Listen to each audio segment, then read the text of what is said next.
Where did we leave off? I don't know we left off with obviously draft talk and I mean a lot kind of has happened, but I know I know all these speculations going on. I know the Deebo news is kind of was already kind of written in the stars, but yeah, wherever you want to start, man. Yeah, that's probably the biggest thing of the last couple of weeks, I'd say, just involving the 49ers is probably the Deebo Samuel revelation. Um, I mean, it's not really surprising.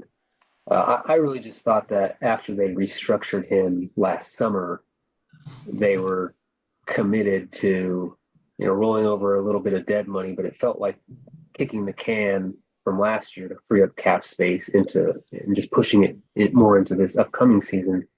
Um, that indicated that we were committed to him through the entirety of his contract.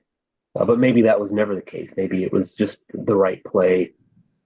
Either way, that just freed up a little bit of money in the meantime for last season. I don't know what the strategy was there, but the play dipped off. He just wasn't quite the same. And it's surprising because he had such a nice bounce back 2023 season. Like he missed, he only played in like 13 full games last in 2023, and he had 1,100 scrimmage yards and 12 touchdowns. He was playing very well, and it just wasn't there. And I think I knew it. You saw the struggles, and you point fingers at different people and say, "Was it the quarterback? Is it the system? Is it what is it exactly? Lack of run game? Are people just catching on to how we use Deebo Samuel?" But I think it was the Ram game because he missed the first one at SoFi, but he was healthy for that second game. And I know it was a rain game, but my thought going into that game was it's been a struggle for Deebo this year. It hasn't been pretty, but like we know he's still Deebo if he kicks the Rams' asses because that's what he always does. He always dominates against the Rams. So I expected that to be a Deebo game, and I'm sure he got his good share of touches and targets, but it was just not happening. And I don't know if it was if it's his own personal Super Bowl hangover or what his deal is, but man, he did not play well in 2024, and naturally he comes out of the season pissy and talking about not getting opportunities when in all the games where he has the highest share of targets or touches, he's not doing much with it anyway. So and then the fucking AJ Brown jersey was the final straw for me. You see him wearing that thing, and you're just like, you know what, man? Take back your shit.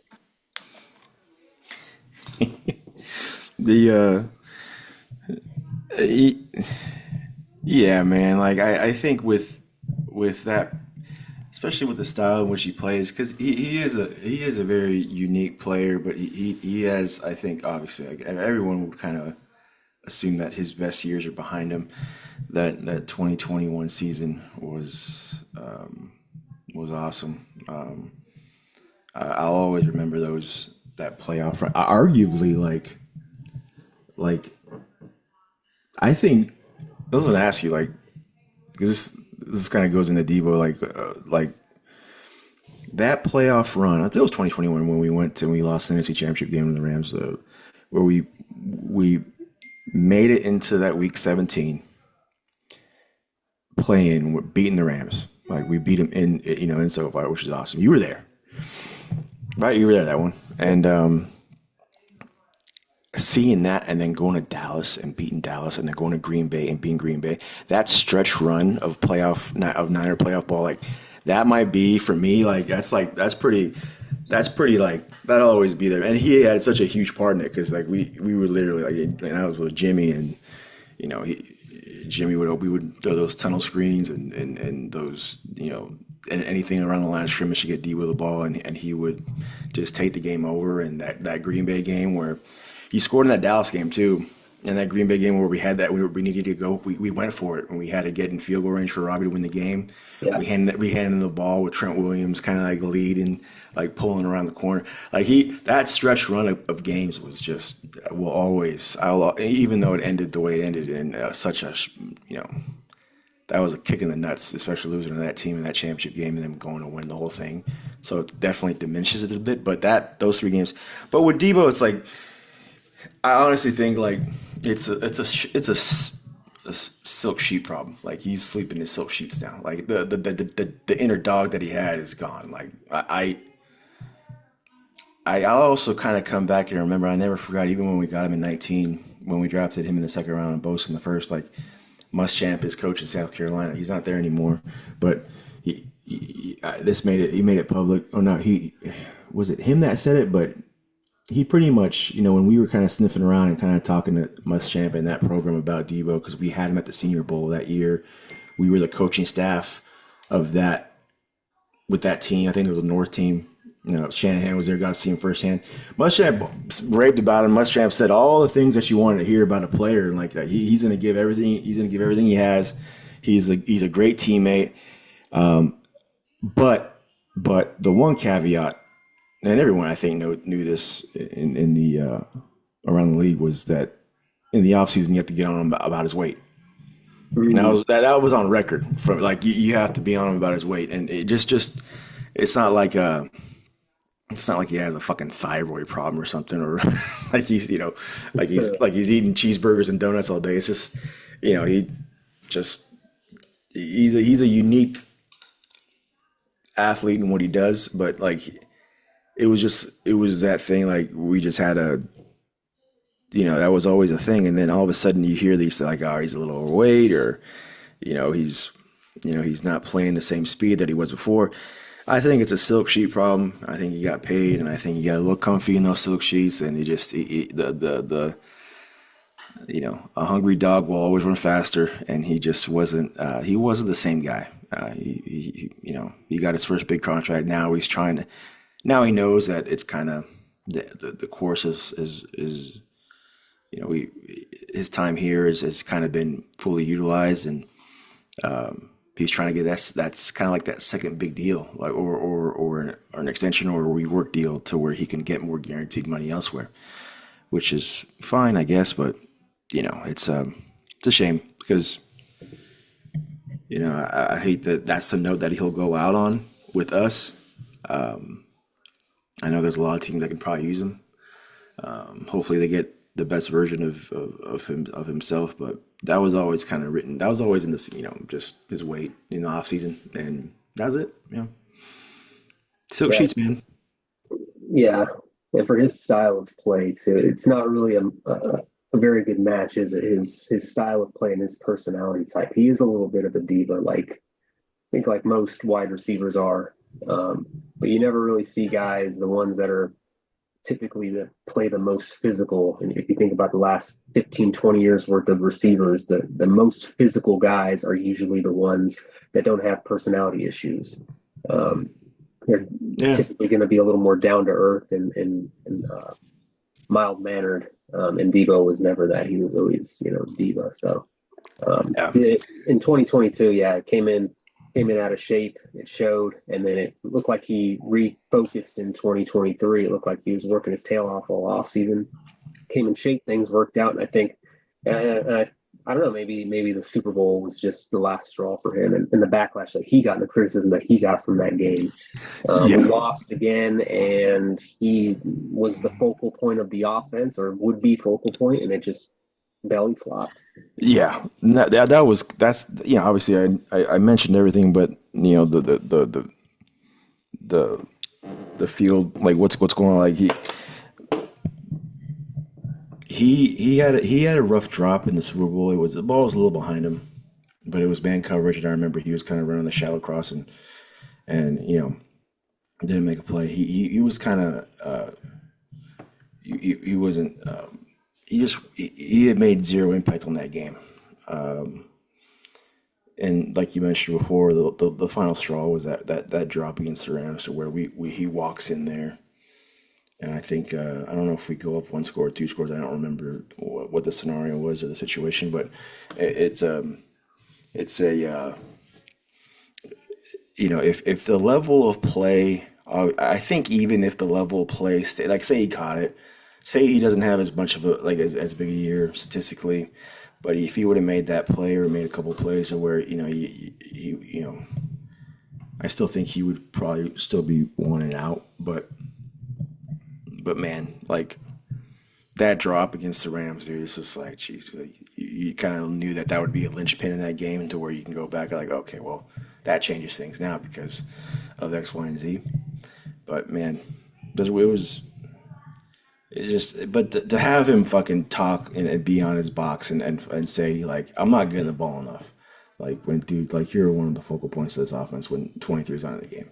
Like if it's not 23, and especially with no Ayuk or like you're gonna get the ball. Like and you're still not gonna and you're still not performing. So it's just I think it was already written in the stars, and I think just it just it's it's best for both parties to go their separate ways. Unfortunately, Until we can get some kind of value out of him. Yeah, I don't think him catching that ball was the final. It was just the straw that broke the camel's back. It's not the reason why he's not going to be on the team next year, but I think correct. collectively, if there was one moment that summarizes his last 3 years of very up and down, spotty, coming in fast, like all of it is just summarized in that one play. He fucking dropped the easy pass to win the game, running his fucking mouth beforehand. Like you have a chance to put up like you always do against the Rams, and this time it doesn't work out because you're just not quite the player you used to be. But Well, we could kind of go back in the time machine. We win that game. What are we? we're alive, but I don't remember what our Still record would have been. doesn't But I like. remember before the game was played, they had a breakdown of playoff probability with a win and a loss. And with a loss, it goes down to 0.1%. But if we had won that game, our playoff chances are only at like a 15% or something. We still had to go on a run.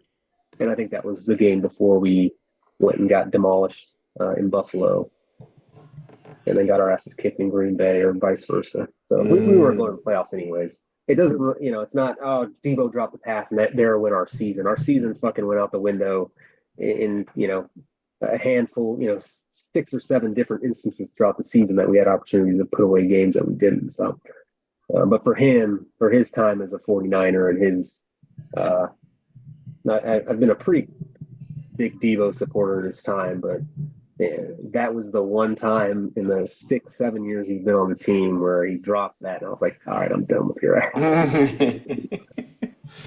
But yeah, I think it's best for everybody at this point. I mean, it sucks because now all of a sudden no Deebo, no Ayuk for a month or two into the season. All of a sudden the receiving core is looking a little bit thinner, which is a concern. And then we're down to we got one running back rostered, so we've got some.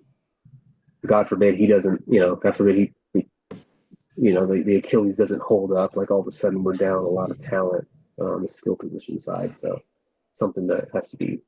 We either need those second year guys to really blossom, especially that first rounder, or I don't know.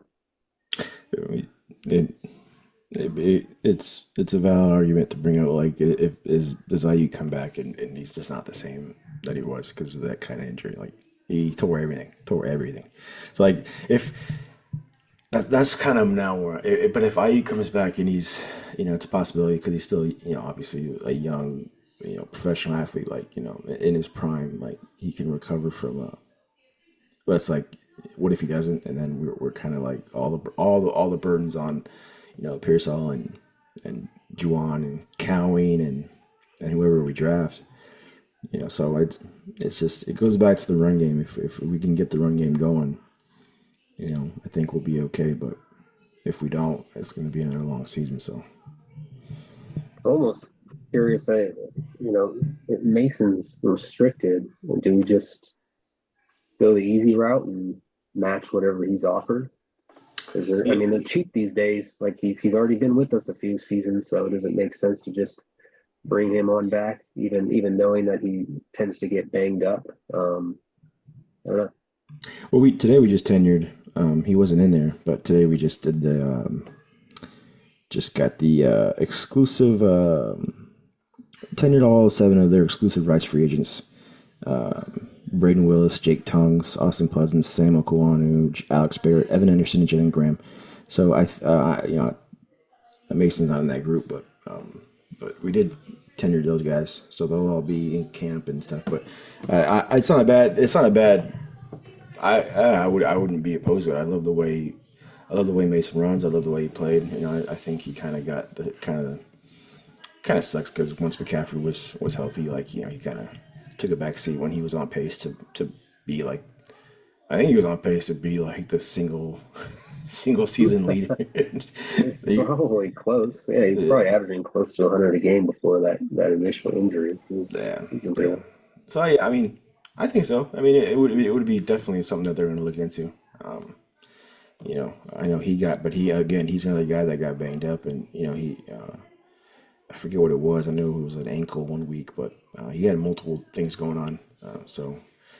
But yeah, man, I think once 23 is ready to roll, I just hope we find a way to get back and to more, have our staple in our run game, but be a little bit more diverse in what we do on the ground, so we can just take the weight off Brock's shoulders and we can kind of get the action game working and stuff. So, but yeah, man, again, like Brandon comes back and he's somewhat not hindered by anything. I don't anticipate him, because it happened when in October. I Yeah, think it was October. Yeah, so I just hopefully, it's gonna be. But I think we're gonna have to draft a receiver for sure. I don't know when, but I know Kyle's is gonna make sure that he gets a guy he likes in the middle rounds to come in and help us a little bit. So preferably a guy that can do special teams and receive. So we'll see. yeah. Curious to see what we'll get for Deebo. Um, Hopefully, like a fifth rounder would be nice. Sixth rounder, a day three pick. I think that's That'd be the fine. yeah. I think that's the high side is probably a fifth for lucky. So that'll be nice. Let's see what else. What else is in the news?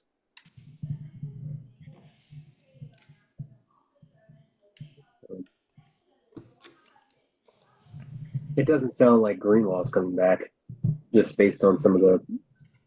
I don't know if it was Kyle Conley or which of the beat guys mentioned it, but some rumor about him wanting to go kind of run his own show someplace else, which makes sense. But then I also read that Robert Sala was very adamant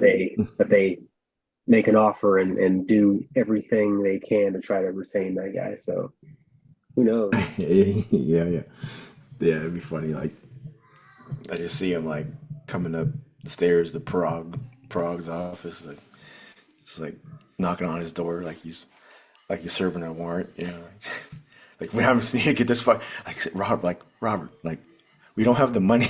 It's like no, like we got because like if we get Greenlaw back, and that's crazy to think that like if you're in his shoes and you based on the output or the production you put on tape this past year, which is little or nothing, like nothing, and you go into the free agent and you go into that market and you get a very, very, very large number. It's like, dude, like you gotta go, like you gotta take it. Like that's this, like we extended him a while back, kind of like a how we extended Juwan a while back. We knew we had something.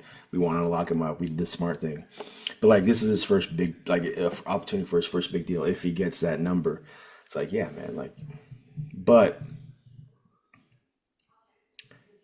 if if but like I can't see a scenario where he does stay. Like, to be honest with you, I want to be optimistic, and I would love to have if we were to ask who would we want back, it would be him, right? Yeah. Like I think everyone would pick Oh Bud yeah, Kendrick. that's oh yeah, for sure. Number one. I mean, I'd want him back over any of the good things that can happen, whether it's a draft pick or whether it's the health of one of our. I mean, maybe a healthy Christian McCaffrey would be, more impactful to our games and to our record. But aside from that, Dre Greenlaw is the tone setter. Right. And And I don't know that he's going to get that big contract though. Honestly, I mean, having missed that much time, and from my understanding, the him being shut down for the season had more to do with just working back um, working back to full strength in that calf area, and not having to suffer through cramps or what have you. So they shut him down because of that. But I mean, he's should be fully healthy, but at the same time, he only has 30 defensive snaps on tape from this last season. I would imagine whoever's going to sign him is probably going to want to do something that's maybe it's a larger type of prove it deal. And if it ends up in that territory, then we might be able to throw our hat in the ring if it's just for a season. But Yeah, I think I'm on on the side of where I think he does get because I think he rushed himself back and we wanted him back and just for team morale standpoint and what he and the effect he has on our defense, which is a kind of like a night and day, especially against a run, just night and day. Like so, teams know that, and if they're getting him back with now healthy and with a new deal still in this prime, I could see you see a lot of teams doing it. Guys that I know he's very familiar with Adam Peters in Washington. I know D'Amico Ryan's very familiar with him in Houston. Teams that can kind of fortify their run defense, and I could definitely see it. It wouldn't surprise me at all to see him get the number that he deserves. That's why I was like, man, like in my head, I'm already like, we got to get at least a couple linebackers in this upcoming draft to kind of you know because man, we'll always remember that duo. 20 years from now, him and Fred, and we've been kind of spoiled with inside linebacker play, in our fandom, with Pat and Navarro and Derek Smith and Jeff Ulbrich. And the classics. Lump them in. yeah, Chris Borland. Yeah, guys. Yeah. So it's like, but I just and again, if for whatever reason, if he kind of is like, what, I want to stay here and take that 1 year deal and play with Salah and have one more crack at it, then cool. But you know, I don't know. I see a couple teams being like, all right, man, this is gonna be your defense and your show. So we'll see. I've heard well, we talked last time about the Miles Garrett deal, and now I don't know that I've actually read anything that confirms this, that there's a potential for movement of Max Crosby out of Vegas. I don't know how much weight that holds, or if he's formally asking for some trade consideration. It just seems like there's a little bit of buzz there. I wouldn't trade him if I were the Raiders. He's a centerpiece of your defense, and he's also on a very favorable contract, just like Miles Garrett is. Um, but that's one name I've heard. And then on the offensive side, we know that, and this one was from last week. Well, Devontae Adams is not going to be a Jet next year. He does have a very, very substantial cap number based on how his contract was structured. But he's made clear that he would not mind coming back to his home on the West Coast and playing some ball out this way. So I think it's more likely he ends up going to the Chargers or something. I think that makes a lot of sense. I just don't know what it won't happen. I mean, people are talking about it, but the cap number is so large, and even if the Jets are willing to eat a portion of that, which I don't really know why they would, but maybe they have to. It's still going to take. It's going to take some kind of mixture of eating a portion of that cap hit over the next. I think he has 2 years on his deal, and or a decent trade in terms of draft capital. I think he's a little pricier than maybe he's worth at this point. And I don't necessarily want to stem the bleeding at wide receiver with, overkill, which is someone who, even if he has a couple good years left, which he may, it just feels like a panic move to make a transaction like that when just be patient and wait for IU to come back and you spent a first rounder on a wide receiver, so give him a little bit of time to develop and you still got other pieces that are centerpieces of your offense anyways and you're not desperate for but at the same time it would be nice to have somebody who can beat man coverage. I think Mhm. that's the argument Yeah. for making a move there. But yeah, those are the two things I've kind of heard about rumor mill wise the last couple of weeks, and those two names. I think the Devontae Adams one is a long shot. Um, but in terms of the defensive end position, you figure something's got to give. Either you're plotting a move with the 11th overall pick to help bolster that position, or you're doing something else. But um, it'd be nice if Drake Jackson could come back healthy and actually make the NFL leap finally. Yeah. Yeah. I mean, the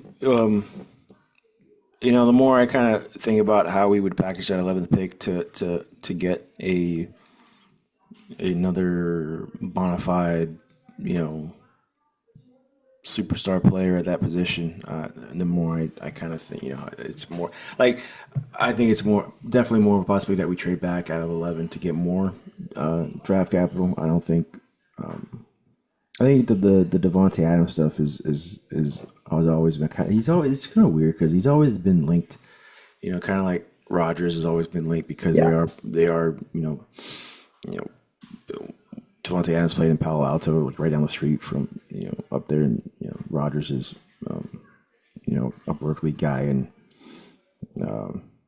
so like I don't. I agree. Like it'd be nice because again, you can line them up anywhere, inside, outside. Devontae's a very like I think arguably you can arguably still make the argument that he is probably still the best receiver in the league.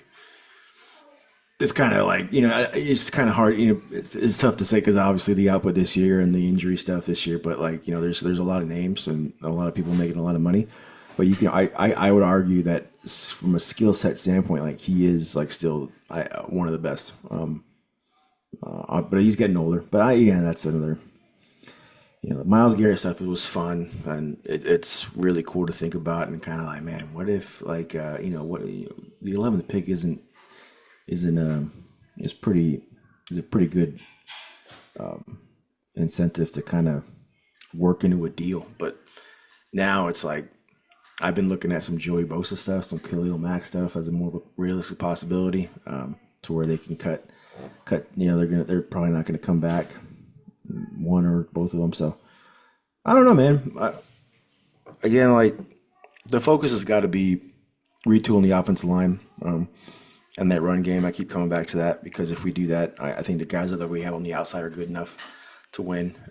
Ricky's gonna have to make that jump. Drake Jackson, the knock on him was that he just kind of his college tape was great and he has great flexibility and bend and he was kind of undersized. He was kind of light in the ass to play that position for 3 downs. Like because we wanted him to be a 3 down end, like we didn't want to have him be a 3rd down guy, just a sub package guy that we throw like a fucking like a Randy Gregory that we had a couple years back, just like on 3rd down. Like we wanted him to like kind of like Javon Kinlaw, like we want him to be like the everyday dude. And injuries killed Javon, and the knee tendonitis didn't come out of college was a the red flag that kind of grew like into a huge elephant in the room. But I I keep because this year's defensive line class is huge. yeah, The thing that I read, there was an article. I forget who it was, but it was kind of got kind of kicked, kind of got the can rolling. Was when we traded away DeForest Buckner, and I still miss that guy, dude. One of my favorite players, one of my favorite Niners in the Shanahan era, and even that we didn't even fucking bulky drafted DeForest Buckner. yeah, It's like when we gave him away, it started a wave of when we gave away Buckner, and we had a plan because we kept Armstead on under contract. We drafted a guy that, by all intents and purposes was, he checked all the boxes collegiately. He just never made that transition to make it like into a every down, three technique, one technique in the NFL. Like he just didn't. It just injuries, guys that were below him were better, pace of play, run game, pass game stuff just didn't happen. So we got Kinlaw, and Kinlaw wasn't working out. We went to do what afterwards when we knew that Kinlaw was not going to be that guy. We needed a guy inside. We went and spent a lot of money on who? A great big Harding Hargrave. So now we let go. Arguably, dude, DeForest Buckner is still one of the best in the position to this day in Indy. Oh yeah, he is. Yeah. Kinlaw didn't work out. Now we're spending a lot of money on a guy, and we're still trying to fuck it. Like now we're at a part where like now all right. Now do we part ways with Hargrave? And we had to kind of really, you know, go in the bargain bin of defensive linemen and really look at these dudes up front, like Malik Collins and Jordan Elliott and guys that kind of were 1 year deals.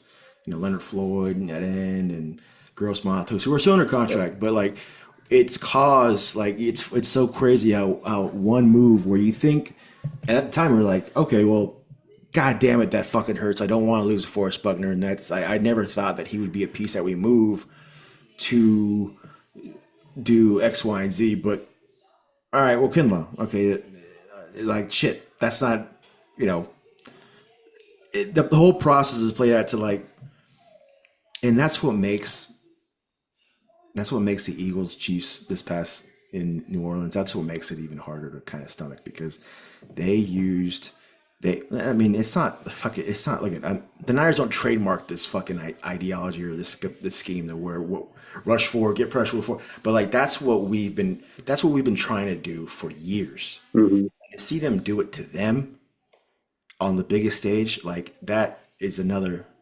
When I didn't think there was more, when there was more, you know what I mean? Like Yeah. Picking at the scab of yeah, exactly, exactly. When I thought it was done, like I thought it was over, but like to see them lose, to see them beat them the way they did, and with guys just fucking humming. I looked at it. They had 9 dressed defensive linemen.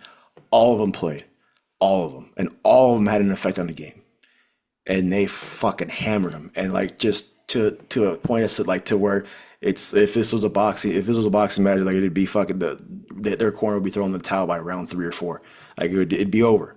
Like so it's just the way that it's just like, man, like so now it's like, and that's why it's like this class with defensive linemen, we got to be able to get our guy at that 11th pick, or if we move back a little bit, maybe someone comes up in the middle picks to kind of to where our guy's still there, but it's just it's that decision to move off of Buckner. It still kind of lingers. It kind of had a domino effect on our that unit in that room. Yeah. Yeah, we've been trying to stem that bleeding for years now. And the fact that they're trying to play, chess in a world of checkers. It's a big contract they ended up giving him in Indianapolis, and we already had to retain either him or Armstead, not both. Armstead ended up being, 30-40% cheaper per season. So, financially it makes a little bit of sense. You feel like you know what you're doing drafting, so you're going to, plug that hole anyways. But for it not to work out, and especially with the Hargrave contract, like, okay, now several years later, you're just going to double down on your budget here because you're still trying to find the plug. So Right. it was nice having those two for that one season, though, man. That those two with both on the edge. I mean, I don't even remember D Ford was injured. I feel like all year, and we were still just killing him. We were killing him. But the thing with him, like it was kind of cool because like they managed him well that year. Like, all right, well, D, like he could have played more.